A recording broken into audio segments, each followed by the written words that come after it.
Bonsoir, bienvenue sur mon podcast Tricot Petit Mérinos. Moi c'est Laetitia et vous êtes ici sur un podcast tricot. Ça fait presque 2 mois que je ne suis pas venue vous voir, je suis un petit peu rouillée. J'espère que vous ne m'en voudrez pas trop. J'espère que vous allez bien, que vous profitez de cette période, cette ambiance festive, que vous n'êtes pas malade et il a fait très froid ces derniers temps.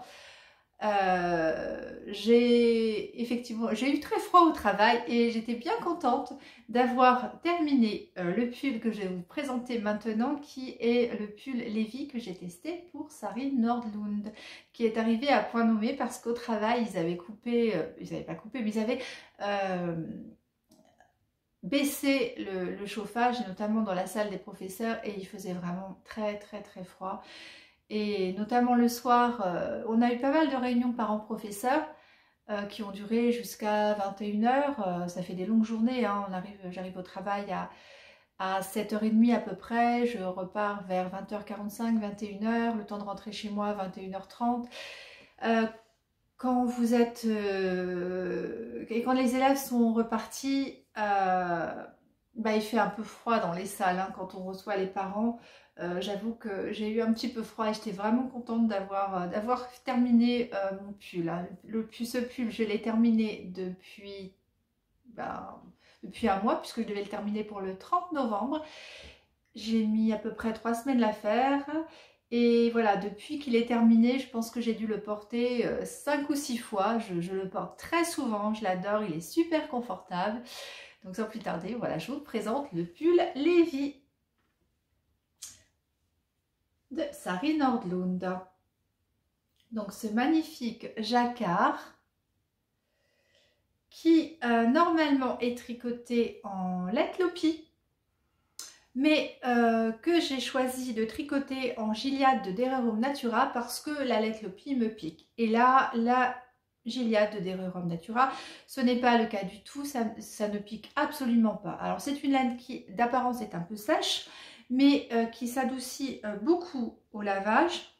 Et malgré le col montant, moi ça ne me gratte absolument pas, ce qui est plutôt assez rare parce que bon, si je tricote du mohair par exemple, pour moi c'est absolument impossible d'avoir un col ici près du cou, à moins d'avoir un sous-pull en dessous, mais là j'ai aucun souci avec celui-là. Donc modèle que je vous conseille, qui est très rapide à faire, facile à faire. Le jacquard n'est pas compliqué. C'est du jacquard à 2 couleurs. Peut-être qu'à un moment donné, on a 3 couleurs, mais sinon, c'est du jacquard à 2 couleurs. Donc, hyper facile. Les explications sont limpides, il n'y a aucun souci à ce niveau-là. Je suis assez contente du rendu. Je trouve que voilà, ma tension est plutôt pas mal.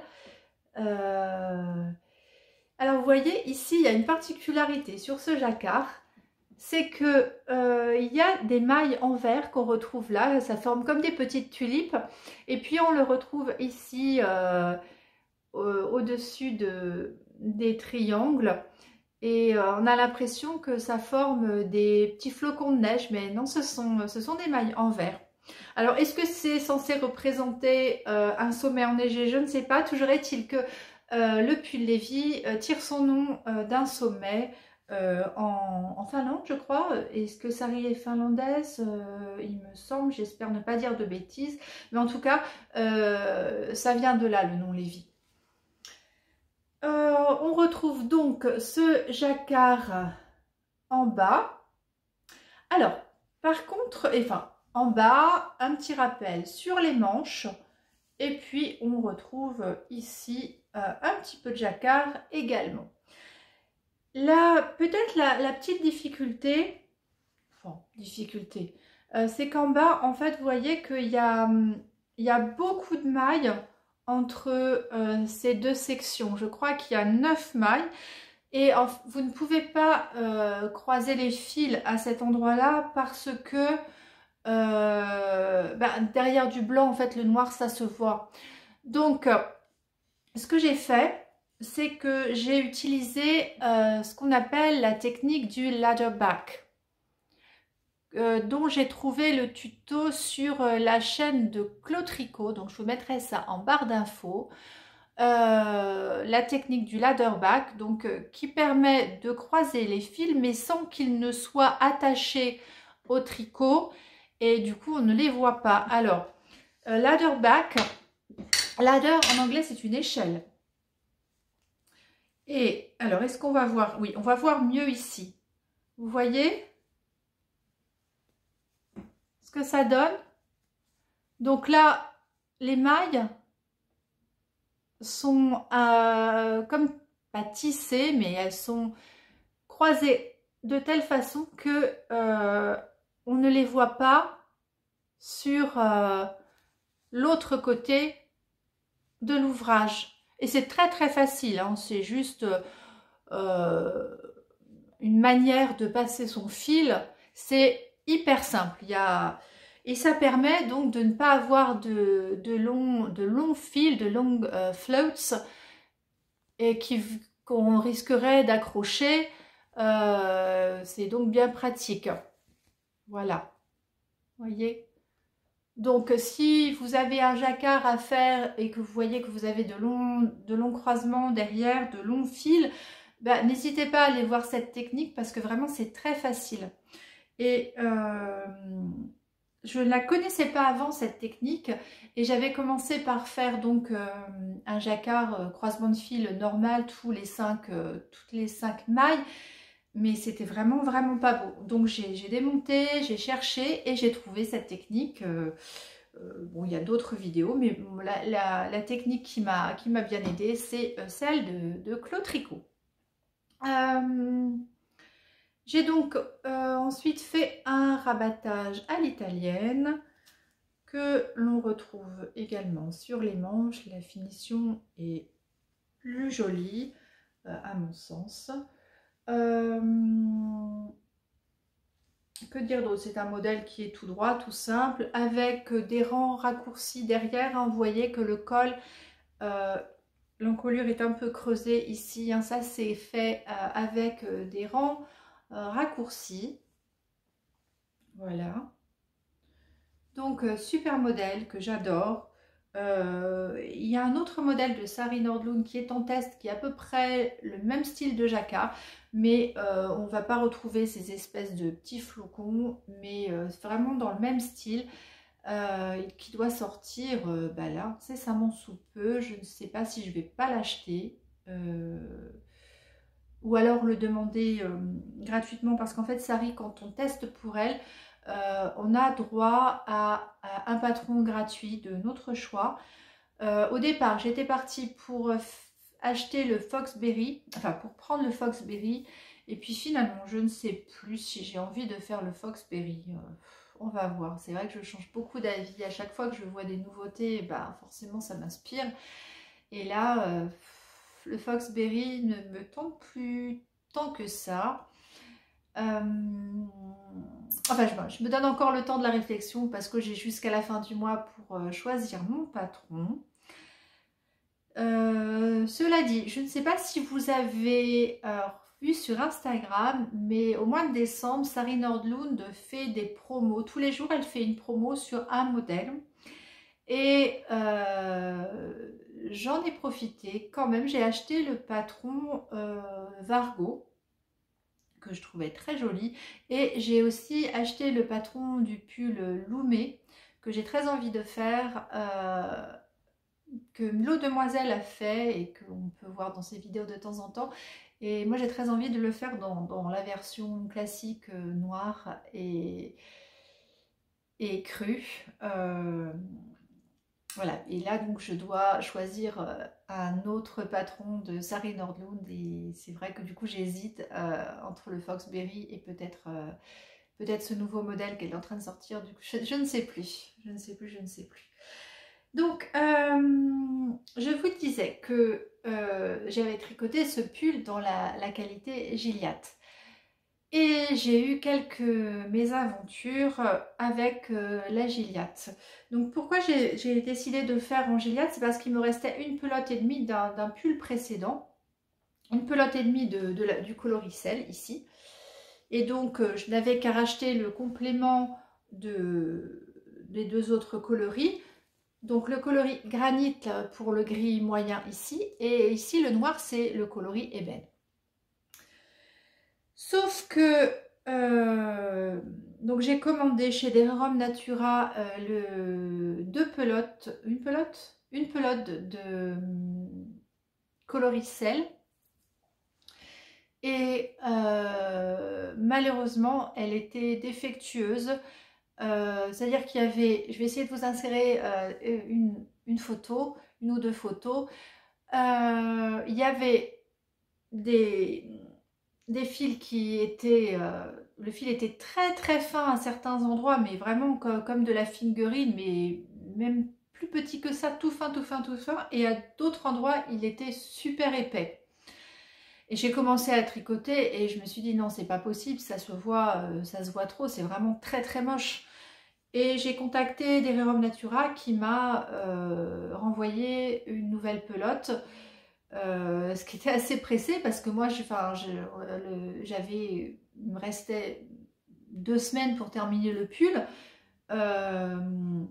Et donc, ils m'ont envoyé une nouvelle pelote qui malheureusement n'était pas beaucoup mieux que l'autre, un peu mieux, on va dire sur le début de la pelote c'était un peu mieux, mais malgré tout je suis très déçue par la laine. Et alors on va le voir surtout pour ici jusque là j'étais sur mon reste, aucun problème, et à partir de là la laine était beaucoup moins régulière. Mais c'est surtout sur les manches qu'on peut voir que c'est complètement irrégulier et qu'il y a vraiment des grosses différences de tension, d'épaisseur. Et je pense que le pull, il va pas durer longtemps parce qu'il y a vraiment des endroits où c'est vraiment à la limite de se casser, hein. Je sais pas si j'arriverai à vous montrer parce que là, c'est le soir, hein, il fait pas très... La lumière est pas terrible, mais ouais, je sais pas. C'est peut-être à cet endroit-là qu'on le voit le mieux. Ouais, je vais pas bien réussir à vous montrer, mais croyez-moi, il y a vraiment un gros souci de qualité sur cette Gilliatt. Problème que je n'avais pas eu. Je sais pas si vous avez réussi à voir que c'est très irrégulier. Voilà, c'est très irrégulier et en plus il y a un problème au niveau de la couleur parce que les pelotes que j'avais les précédentes elles étaient un peu écrues jaunâtres, et les nouvelles que j'ai reçues elles étaient grises, mais grises comme si elles avaient traîné je sais pas où dans un grenier. Voilà, grosse déception. Et bien évidemment je pouvais pas, j'avais vraiment pas le temps de commander une autre pelote, c'était pas possible, fallait que je termine mon pull. Et voilà, quand on passe autant de temps sur un projet, la Gilliatt c'est pas une laine donnée. Pour avoir des problèmes de qualité à ce point, je vous avoue que je suis vraiment très déçue. Et puis alors ça bouloche, mais c'est un truc de fou. Je sais pas, regarde, je sais pas si vous le voyez, mais je l'ai rasé déjà. C'est incroyable. Je vous assure que sur l'autre pull en Gilliatt que j'ai aucun problème de bouloche. Vous voyez? Donc ouais, hyper déçue. Je vous avoue que je pense que j'ai pas eu de chance, mais là je suis un peu refroidie par cette qualité. Vous voyez, j'ai pas de problème, mon jacquard est beau, ça bouloche pas trop, mais alors la partie écrue, mais c'est terrible. Donc je sais d'ores et déjà que c'est un pull qui va mal vieillir et que je regrette d'avoir fait en Gilliatt. Et si j'avais su, peut-être que si j'avais pris, je sais pas, j'aurais peut-être dû prendre de la fil Collana, la péruviane, ça aurait pu le faire. Je sais que c'est une jolie qualité. Peut-être la 220 cascade qui est chouette aussi, mais là, bon, ben, grosse déception pour cette qualité. J'imagine que ça arrive, mais on passe beaucoup de temps à faire un projet, donc si c'est pour que bah, le pull ne passe pas l'hiver parce que voilà, il est tout moche, bon, voilà. Donc là, la prochaine fois que je fais un jacquard de ce type, je prendrai la Péruviane de Phil Colana ou peut-être même une laine drop, j'en sais rien, mais là je me dis que pour ce prix, c'est très décevant. Voilà, petite parenthèse fermée. Je vais maintenant vous parler de mes deux autres projets en cours. Pas de gros projets parce que j'avais pas tellement de temps et j'ai surtout envie en ce moment de finir mes en cours avant de commencer un gros projet. Donc là, le premier projet que j'ai en cours, et ben c'est toujours, je vous en ai parlé la dernière fois, c'est toujours un modèle de Sari Nordlund. Il s'agit des chaussettes Peregrine. Donc j'en ai terminé une chaussette de Peregrine qui sont des chaussettes pas faciles à faire, hein. Je vous avoue que là c'est pas de tout repos, mais j'ai envie de les terminer. C'est pas le projet qu'on fait quand on regarde la télé, mais j'ai quand même envie de les terminer. Alors je vais les retirer du bloqueur pour vous montrer un petit peu. La première chaussette, voilà, il s'agit d'une jolie petite torsade. Donc il y a des mailles torse, ici, une belle torsade. Alors, impossible de ne pas regarder le diagramme, hein, c'est vraiment... c'est pas mémorisable comme motif, c'est trop complexe. On doit faire des choses à la fois sur... en fait, on fait des croisements à tous les rangs. Il n'y a aucun rang quasiment où on ne fait rien. Donc, à mémoriser, c'est très compliqué. Alors, c'est un système de talons que je n'avais jamais fait. C'est un talon renforcé, je suppose, mais je ne saurais pas comment vous expliquer. Mais c'est pas de la même façon que d'habitude. Je sais pas si on augmente assez peu ici finalement. J'ai vraiment du mal à vous expliquer. Peut-être que vous savez comment s'appelle ce type de talon. C'est pas le talon que j'ai l'habitude de faire, bien qu'il soit renforcé, mais ça fonctionne très bien. On termine la chaussette par des côtes de 2 et j'ai fait un rabattage tubulaire sur côte de 2 que je vous explique dans une des vidéos de ma chaîne, comment transformer des côtes de 2 pour pouvoir faire un rabattage tubulaire qui normalement est réservé aux côtes 1-1. Donc j'ai dû faire 1 ou 2 rangs de préparation une fois que j'avais transformé mes côtes de 2 en côtes 1-1. Pour transformer des côtes de 2 en côte 1-1, il n'y a rien de plus simple. On les croise comme si on faisait des torsades.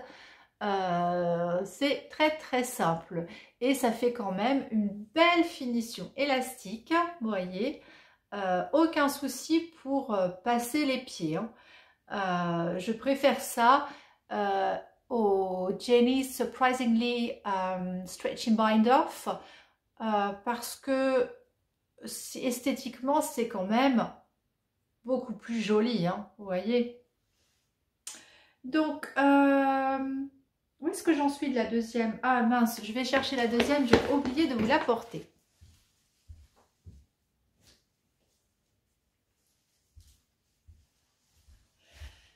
voici donc où j'en suis de ma deuxième chaussette. Vous voyez, j'ai quand même bien avancé.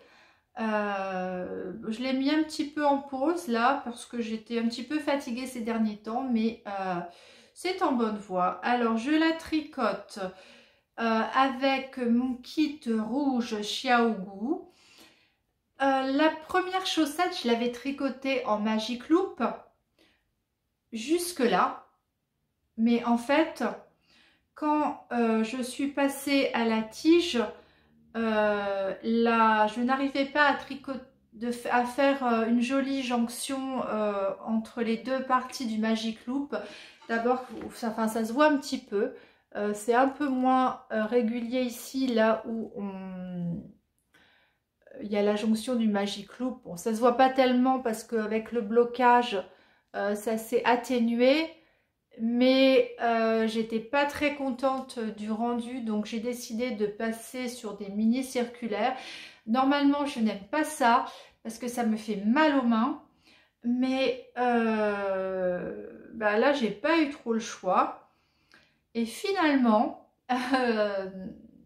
je m'habitue un peu à tricoter en mini circulaire, surtout quand on fait des motifs texturés comme ça, on casse le rythme du tricot. Et j'ai remarqué que c'était sur la partie de la semelle, la hanche jersey, où je tricote relativement vite, que ça me faisait mal aux mains. Alors que sur la partie torsade où on casse le rythme en permanence pour faire les motifs, ça ne me fait pas mal. Donc finalement, je me dis que pour des chaussettes à motif ou peut-être des chaussettes au jacquard, je suis bien contente d'avoir ce kit de mini aiguilles dont je ne me servais pas beaucoup. Voilà donc pour les chaussettes Pérégrine de Sari Nordlund que je tricote dans la base Tabi d'Eline Hélène et c'est le coloris Au coin du feu qui est un beau marron nuancé avec un peu de gris, très très beau marron. Je crois que c'est Au coin du feu, hein. Il me semble. Si je me trompe, je le mettrai en barre d'infos de toute façon, mais en tout cas c'est la base Tabi d'Eline Hélène, ça c'est une certitude. J'ai commencé un autre projet la semaine dernière parce que j'avais envie d'un petit projet rapide. J'ai commencé une paire de chaussons. C'est un modèle que j'ai vu sur Instagram qui s'appelle Happy Feet de Marte Helgelund. Je ne sais pas comment ça se dit, c'est une Norvégienne. Et donc j'ai acheté ce patron directement sur son site, hein. Elle n'est pas sur Ravelry, beaucoup sur Instagram. J'avais craqué sur ce modèle sur Ravelry, sur Instagram, pardon. Il s'agit donc de ce modèle Happy Feet, qui est un chausson en laine déca, donc un mélange de fingering et mohair. Il s'agit ici de la Filcolana Arueta et de la Tilia de Filcolana dans le coloris Camel. Et ici, il s'agit de pareil, de l'Arueta de Filcolana dans le coloris blanc cassé avec la Tilia de la même couleur. Mais bon, c'est très pratique si vous avez des restes de mohair. Il en faut pas tellement, surtout pour cette partie. Il en faut un peu plus ici sur la tige. Mais avec une pelote de mohair et de 50 grammes de mohair et 50 grammes de laine à chaussettes, enfin, pardon, 50 grammes de laine à chaussettes et une pelote de mohair, vous aurez assez pour la tige. Et voilà, dans un autre coloris, assez pour le pied. Et ça se fait relativement vite, en quelques jours. Donc, c'est un modèle qui se commence par la pointe. Donc, on va tricoter tout à fait classiquement jusqu'ici. Classiquement, enfin, pas exactement en fait. Il y a une petite particularité, c'est vrai, qui m'interroge. C'est une chaussette, voilà, classique, mais en fait, Marthe nous fait tricoter avec deux aiguilles différentes. Un rang en aiguille numéro 4 et un rang en aiguille 3,5. Donc en alternance comme ça, un rang en 3,5, un rang en 4. Et je n'ai aucune idée de pourquoi elle nous fait faire ça. Vraiment, je ne sais pas. En plus, c'est pas agréable à faire. C'est parce que ça a tendance à coincer sur les aiguilles. Et franchement, j'ai pas compris. Alors moi, j'ai fait le modèle, moi j'ai suivi les instructions. Alors peut-être que vous savez, si vous savez pourquoi elle nous fait alterner les aiguilles, ben dites-moi. Donc c'est fait en Magic Loop, heureusement, parce que du coup, j'ai sur mes aiguilles circulaires, j'ai un côté en 3,5 et l'autre côté en 4. Mais pourquoi je ne sais pas. Donc une fois qu'on a tricoté un certain nombre de centimètres, elle nous fait mettre en attente ces mailles ici. Et on continue uniquement cette partie-là, tout droit. Alors on a l'impression qu'il y a un creux, mais en fait non, c'est bien tout droit. Et on va terminer ici par un grafting. Ensuite, on va reprendre les mailles laissées en attente et on va relever des mailles tout autour. Et elle vient nous faire donc tricoter dans une autre couleur un certain nombre de rangs de jersey en aller-retour. Et après, un certain nombre de rangs de côte anglaise. Ce sont des côtes anglaises. Et qu'on tricote aussi en aller-retour, ce qui fait qu'à la fin, on est obligé de faire une couture derrière. Je ne sais pas si je suis très fan de cette couture. J'aurais préféré tricoter en rond.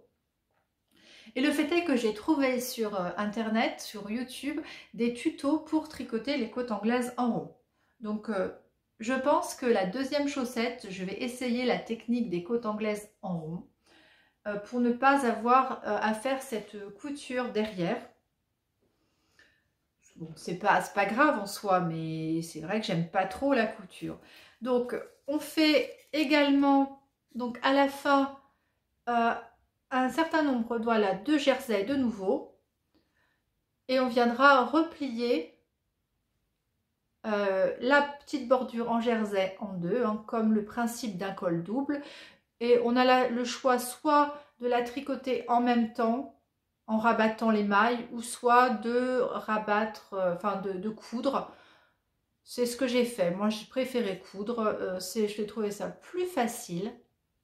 J'ai fait un petit point derrière pour maintenir. Il faudrait que j'en fasse un également ici. Mais sinon, voilà, modèle très sympa. Alors, c'est moelleux à souhait. Pour regarder la télé, c'est idéal. Je vais essayer de vous le passer pour que vous vous rendiez compte de ce que ça donne. C'est vraiment sympa. Il y a plein de tailles. Moi, j'ai fait la taille 38-39 et voilà ce que ça donne au pied. Vous voyez? C'est tout mignon, c'est très joli. Voilà, voilà. Petit chausson pour regarder la télé. C'est un modèle qui est vraiment sympa, facile à faire. Cependant, si vous n'êtes pas à l'aise avec l'anglais, je ne vous le conseille pas. Il est très simple en apparence. Bon, il est très simple en soi, mais les explications ne sont pas faciles. Il faut quand même maîtriser bien l'anglais pour pouvoir suivre les explications. Il y a assez peu d'abréviations, c'est beaucoup de texte. Et voilà, il faut bien parler anglais pour pouvoir suivre ce patron. Et moi-même qui parle bien anglais, il y a des moments où